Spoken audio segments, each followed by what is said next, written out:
नमस्कार, आप देख रहे हैं देवभूमि और मैं हूं मीनाक्षी। उत्तराखंड सरकार की आज शाम 4 बजे बैठक होनी है। उत्तराखंड सरकार कैबिनेट की आज शाम 4 बजे बैठक होगी। कोरोना से बचाव और राहत कार्यों को लेकर ये बैठक की जाएगी। कोरोना से बचाव एवं राहत को लेकर त्रिवेंद्र कैबिनेट की आज बैठक होगी। शाम 4 बजे ये बैठक की जाएगी। इस बैठक में कोरोना से जुड़े तमाम बड़े विषयों को रखा जाएगा, उन पर निर्णय लिया जाएगा, उन पर बातचीत की जाएगी। लॉकडाउन का दूसरा चरण अब देश में लागू हो चुका है और आज लॉकडाउन का दूसरा दिन है, दूसरे चरण का दूसरा दिन है। वहीं आज शाम 4 बजे देहरादून में त्रिवेंद्र सरकार की कैबिनेट की आज बैठक होगी। बैठक में तमाम बड़े विषयों पर कोरोना को लेकर चर्चा की जा सकती है।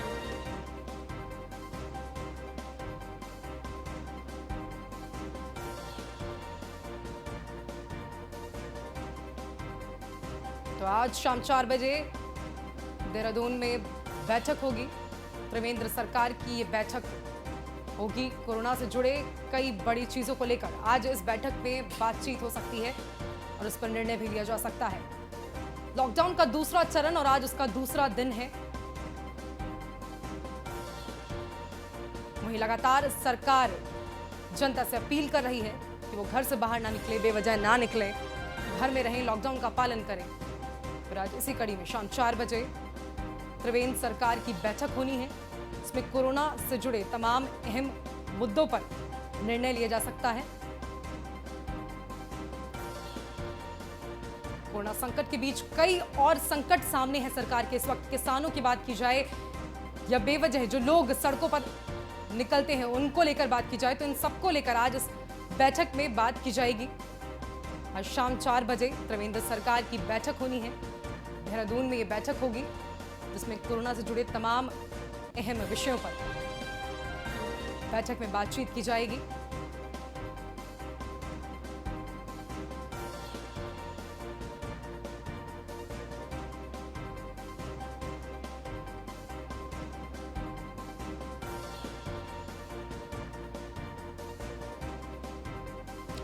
तो आपको बता दें आज शाम 4 बजे उत्तराखंड सरकार की बैठक होनी है। त्रिवेंद्र सिंह सरकार की आज बैठक होगी। तमाम कैबिनेट के मंत्री वहां मौजूद रहेंगे। कोरोना वायरस से जुड़े अहम विषयों पर इस बैठक में बातचीत की जाएगी। कोरोना वायरस के साथ और जो कुछ भी संकट सामने इस वक्त राज्य के हैं उन सबको लेकर इस बैठक में बातचीत की जा सकती है। टेस्टिंग को लेकर भी इस बैठक में बातचीत की जा सकती है कि किस तरह से टेस्टिंग को राज्य में बढ़ाया जाए और ज्यादा से ज्यादा मामले और जल्दी से जल्दी मामले सामने आए, जिससे कि जल्दी जल्दी इलाज कर इन आंकड़ों पर काबू पाया जा सके। और इसी कड़ी में आज शाम 4 बजे देहरादून में सीएम त्रिवेंद्र की ये बैठक कैबिनेट के तमाम मंत्रियों के साथ होनी है, जिसमें कोरोना से जुड़े अहम विषयों पर इसमें बातचीत हो सकती है।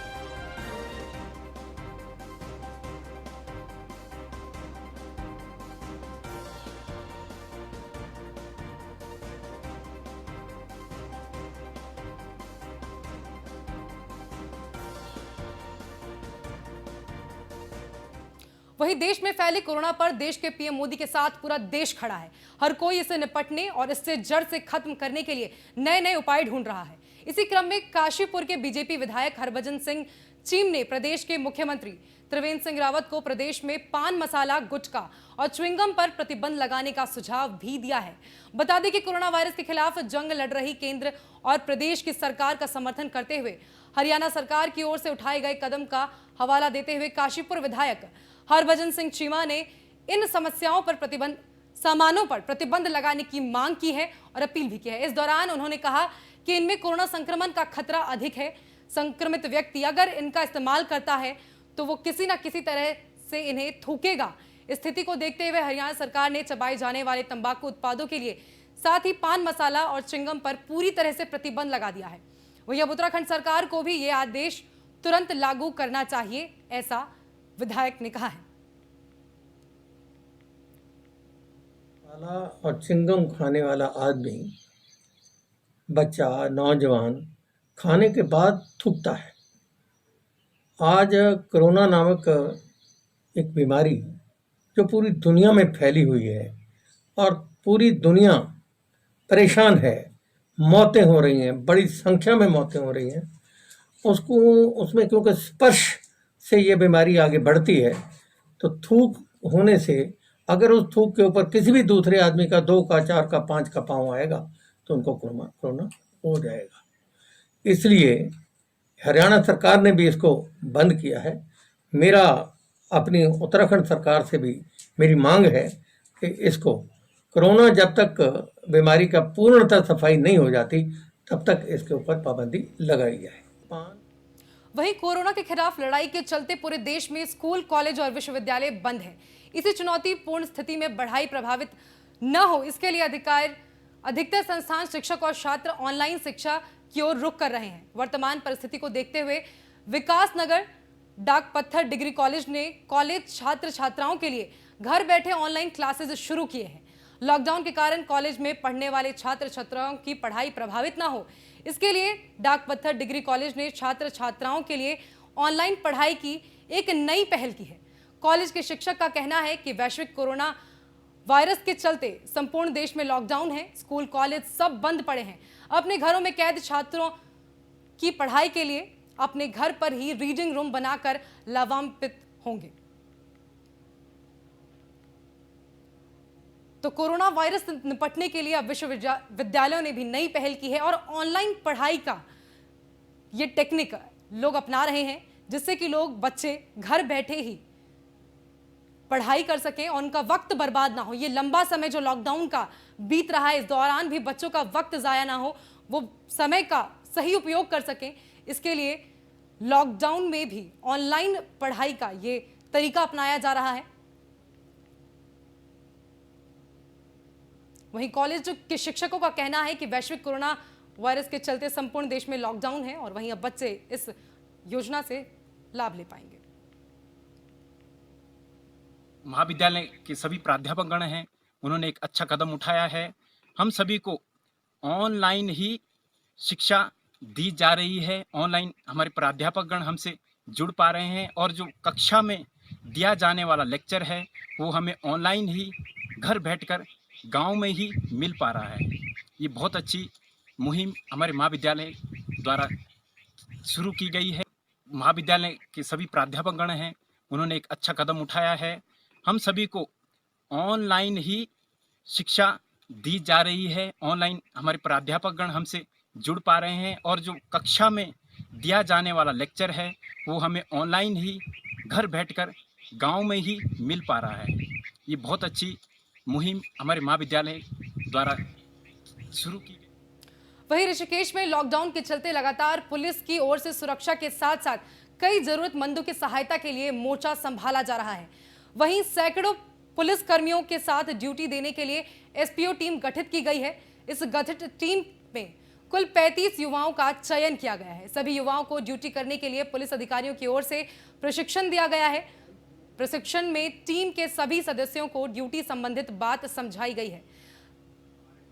थाना मुनिकीरेती के टीम के सदस्यों को विशेष पहचान पत्र देने का निर्णय भी किया गया है, जिसके बाद एसपीओ टीम के सदस्य सैकड़ों पर पुलिस कर्मियों के साथ ड्यूटी देते नजर आएंगे। वहीं टीम के गठित होने से पुलिस कर्मियों को काफी मदद भी मिलेगी। जानकारी देते हुए एडिशनल एसपी उत्तम सिंह नेगी ने बताया कि पुलिस फोर्स की कमी को देखते हुए ड्यूटी देने के लिए एसपीओ टीम का गठन किया गया है। तस्वीरें आप देख सकते हैं, यहाँ लगातार लोगों को समझाया जा रहा है किस तरह उन्हें ड्यूटी लॉकडाउन के दौरान करना है। जो कोविड-19 के बीमारी के कारण हमारे यहाँ शासन से निर्देश हैं कि अगर कहीं ऐसा केस पाया जाता है तो उस लोकल एरिया को क्वारंटाइन करना पड़ेगा, लोकल एरिया को लॉकडाउन करना पड़ेगा। तो उसके लिए पर्याप्त पुलिस फोर्स की ज़रूरत होती है, लेकिन जिस तरह से यहाँ पे अभी फोर्स कम है, शेल्टर होम में भी लगा हुआ है, तो लोकल एरिया को लॉकडाउन करने के लिए हमें ज़्यादा फोर्स की ज़रूरत होगी। इसलिए नए एसपीओ हमारे कोतवाली स्तर से बनवाए गए हैं और उनको आज उनकी एक कार्यशाला थी, उनको निर्देश दिए गए कैसे ड्यूटी करनी है, उसी संबंध में आज उनकी। चलिए ब्रेक के बाद एक बार फिर स्वागत है। DG law and order Ashok Kumar Haridwar पहुंचे, जहां उन्होंने सील हुए इलाकों का निरीक्षण किया। ज्वालापुर कोतवाली क्षेत्र में सील किए गए इलाकों का निरीक्षण किया है उन्होंने।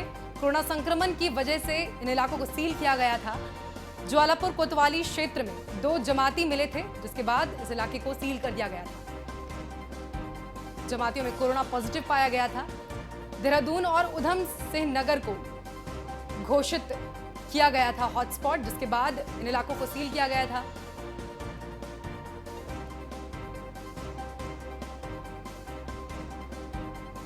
ज्वालापुर कोतवाली क्षेत्र में 2 जमातियों में कोरोना पॉजिटिव मिला था, जिसके बाद इन इलाकों को सील किया गया और अब वहां डीजी खुद निरीक्षण के लिए पहुंचे। इसकी सफलता में हमारी सफलता है। अगर हम लोग जो है लॉकडाउन को ढंग से नहीं मानते तो इसका मतलब हम और किसी को नहीं, खुद को धोखा दे रहे हैं। हमारे को अगर कोई एक आदमी संक्रमित है तो उससे हमारे पूरे परिवार को लग सकता है, पड़ोसियों को लग सकता है, फिर पूरे समाज में फैल सकता है। तो इसलिए हमारा प्रयास ये है कि सब जगह लॉकडाउन 100% रूप से लागू हो, 0 टॉलरेंस के साथ लागू हो, और खासकर वो एरिया जहां कोई भी एक भी आदमी संक्रमित मिला है उसका प्रभाव अन्य लोगों पे ना।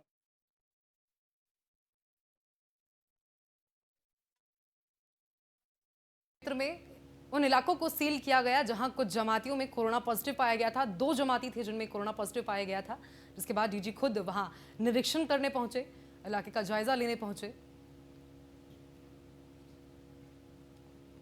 हॉटस्पॉट उन इलाकों को घोषित किया गया था और हॉटस्पॉट किए गए इलाकों को सील कर दिया जाता है, जहां कोई भी नहीं निकल सकता और खाने और जो भी जरूरत की चीजें हैं उनकी होम डिलीवरी की जाती है।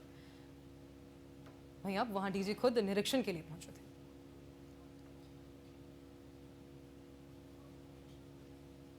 वहीं अब खबर देहरादून से है, जहां इलाज के दौरान बच्ची की मौत हो गई।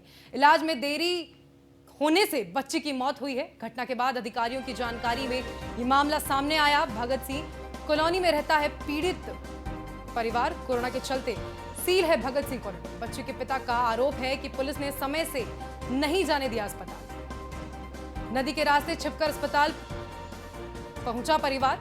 वहीं पीड़ित परिवार का यह आरोप है कि पुलिस के कारण अस्पताल जाने में देरी हुई, जिसके कारण इलाज वक्त पर नहीं हुआ और बच्ची की मौत हो गई। खेलते हुए कुर्सी से बच्ची गिर गई थी। डीएम आशीष श्रीवास्तव ने जांच के आदेश अब इस पूरे मामले पर दिए हैं।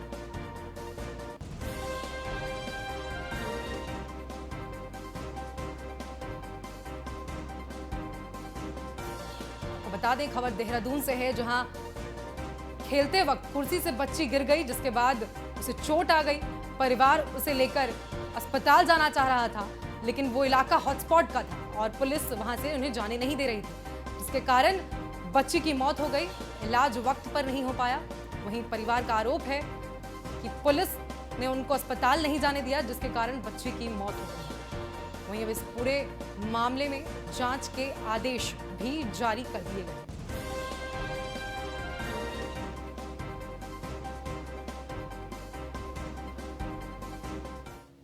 वहीं नई टिहरी में एक और कोरोना का मामला सामने आया है। वहीं दूसरी तरफ कुदरत का कहर भी देखा जा रहा है।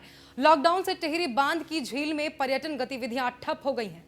वहीं दूसरी ओर झील के पास खड़ी एक बोट तेज हवाओं और लहरों के कारण डूब गई।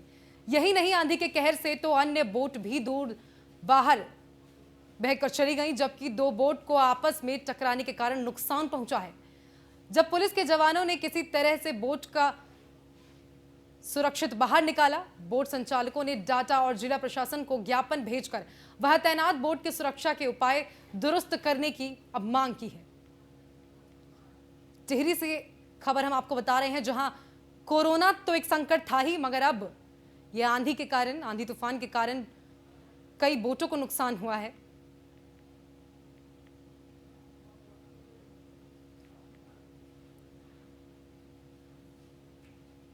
तेज हवा के कारण 2 बोट आपस में टकरा गए, जिसके कारण काफी नुकसान वहां पर हुआ है।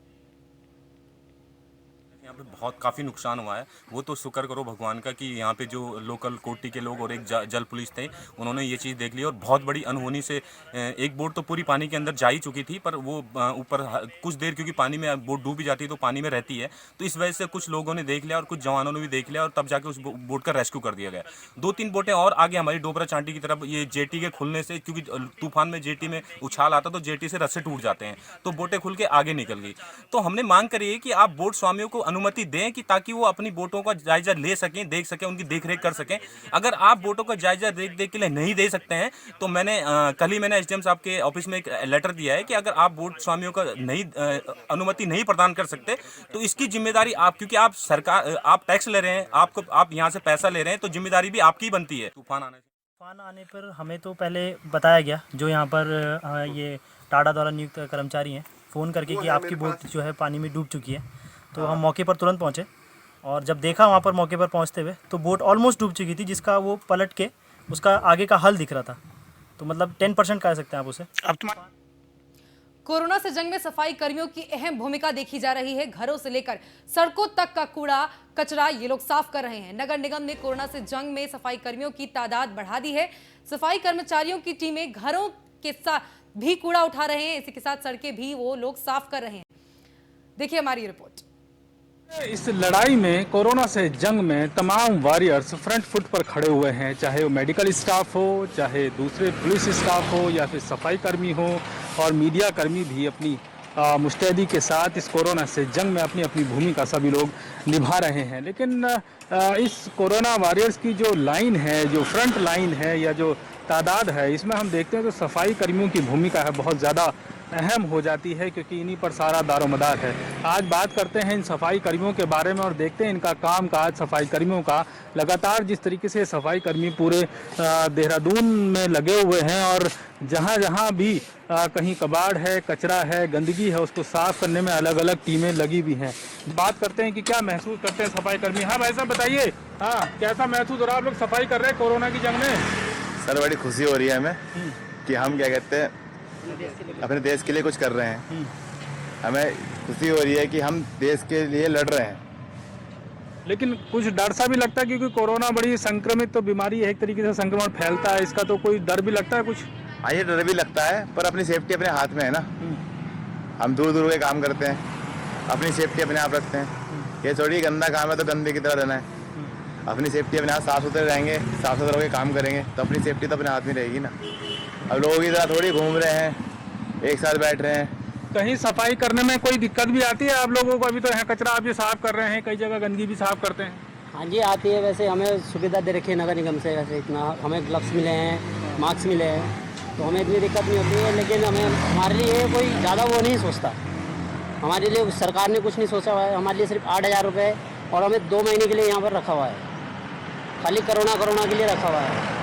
इसलिए सफाई का काम आपको दिया गया। आपको लगता है कुछ और क्या, मतलब आप चाहते हैं कि कोई सुविधाएं बढ़े आपकी कुछ? हाँ जी हम तो चाहते हैं हमारे लिए कोई सुविधा बढ़े, जैसे सभी के लिए हो रहा है ऐसा कुछ हमारे लिए भी हो जाए तो।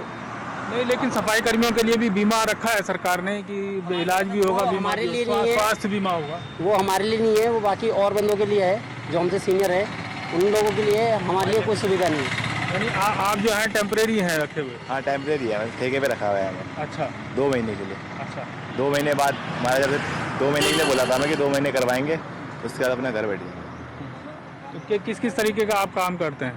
वो सारे ट्रॉली वगैरह कूड़ा उड़ा भरना होता है, जहाँ से नाले भी करते हैं जी हम सब, मेन रोड जो होती है, हाँ जी सब फेंकते हैं।